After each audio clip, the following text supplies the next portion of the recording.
Welcome to Simply Liminal. My name is Stacy. This is my daily 2-card reading for Monday, January 15th, 2024. Wow, we're at the middle of the month already and past the middle of this week's work with this deck. It's been a beautiful journey, me learning this deck. This is the Mystical Shaman Oracle, a deck by Alberto Villoldo, Colette Baron Reed, and Marcelo Lobos. This is been a new deck for me, and I was kind of surprised that I was guided to using it because I'm not very familiar with it, but I'm happy to experience this with you guys. I hope you're enjoying experiencing it with me.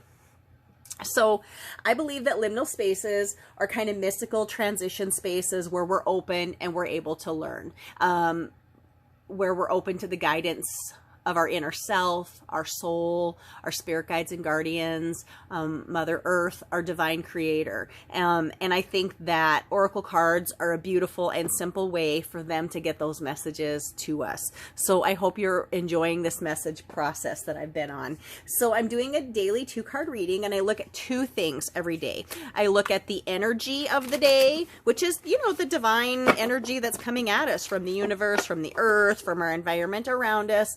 And then I look at the focus, which is our effort, our intention, our response that we then put into that energy that's coming at us. So let's give that one more shuffle. I feel like we need one more shuffle. All right. So I always invite in my spirit guides and guardians. I invite in the spirit guides and guardians of the collective, and I invite in the spirit guides and guardians of anyone who will watch this reading, whether it's today, tomorrow, next week, or next year. I think there's something for you in this reading, no matter when you see it, whether the date matches or not. If you come to this reading, there's a message for you in that. I also always open a circle of light and love and protection around myself for readings. I just do that off camera to save some time, but please know that the circle is open and you are protected when you watch these readings. So let's look at our energy. All right, so we have our energy card and then our focus. All right, so here is our focus card. So I'll continue to read these intuitively and then read from the guidebook as well. So we have the sun. Gorgeous, gorgeous deck. The sun gives us everything, really. I mean, the earth gives us so much, but the sun gives us light, gives energy to our crops to grow. It gives us hope. It gives us warmth. And this is beautiful. I think if the sun is more masculine energy, I can't tell in the deck.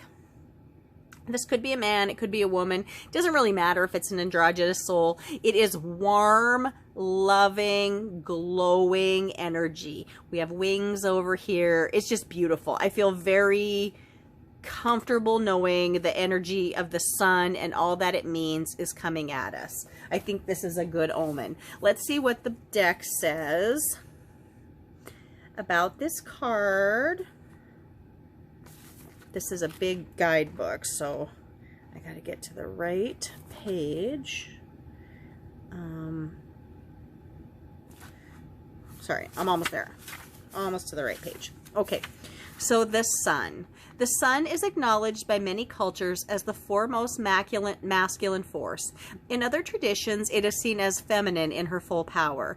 Either way, it is the most brilliant light for all beings and allows life to sprout from the dark, feminine earth. It can be gentle and warming close to the sunrise and sunset, fall or winter. Or it can be destructive, as in its zenith during the scorching summer. So that's kind of why we got sort of an androgynous energy, because, well, some cultures think of the sun as masculine, some think of it as very feminine. Either way, it gives us life, it nurtures us, but it can burn us. So we have to be careful of it. It's like getting a little too close to the fire and then you burn yourself. It feels good, but then you got to burn to deal with. But I still think this is loving, welcoming, warming energy that's coming at us. Let's look at our focus and see the intention that we're putting back into the day. At the Time Master. So this card is interesting. This looks like a shaman trying to get this in here so you can see it. Sorry. The Time Master. This is a gentleman. He has sort of wild hair, a wild beard. He has feathers in his hair and looks to be wearing maybe even a feather cloak. It could be some kind of hide. He's got an infinity sign on him right here. There is a clock behind him. He is in charge of time. So we know the sun comes to us in cycles. You know, the earth is tilted, we rotate around the sun, the earth rotates on its axis, and so everything comes to us in cycles. We make a trip around the sun. The Time Master is there. That's part of keeping time on this earth. Whether you believe in the concept of time or not, there are certainly rhythmic aspects to our life here on Earth, the other planets in our solar system, that are important. And so I think the timekeeper shows us kind of in a way that we just need to be receptive to what the universe or our solar system or our planet circling around the sun gives us. We can't control time, but we can do the best we can with it. And so I think what we're being guided to today, and I'll look at what the book says, but is that we need to make the best of the time. So let's look at this card. Time 16. Okay, almost there. This is a really interesting reading. Okay, the Time Master. Time is a construct of the human mind through which life events are seen to flow in a straight line from past to future. This, however, is an illusion. Time moves in patterns, fractals, sometimes turning like a wheel and other times moving straight as an arrow. Humans see time like a ticking clock, and the image reminds us that there is only so much of it to spend in life, like a kind of currency. At any given moment, you can see time in all its infinite potential, as the once vast and all-encompassing, then shrunken and finite. It all depends on your perspective. So interesting. As I talked about, time can come in cycles. They also talk about how time can go from point A to B.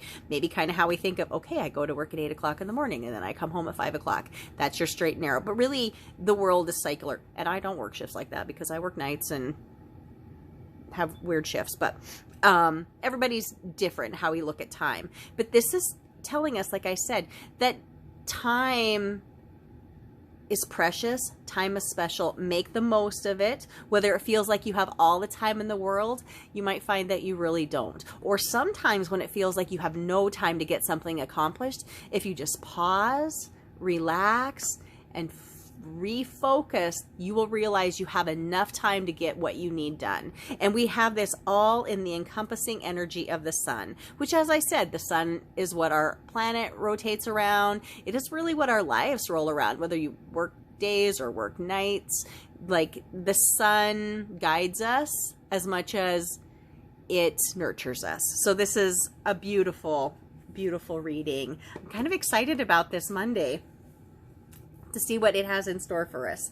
I hope you found this reading helpful or connected with it in some way. I would love to hear any comments you have on the readings or on this card deck. As I said when I started this week's reading with this deck, this is a new deck for me, so I'm learning as I go along. So I would love to hear any insights you have about the deck or any advice you have on the deck. Thank you so much for watching. I am grateful for your presence here. Thank you for visiting Simply Liminal with me. My name is Stacy.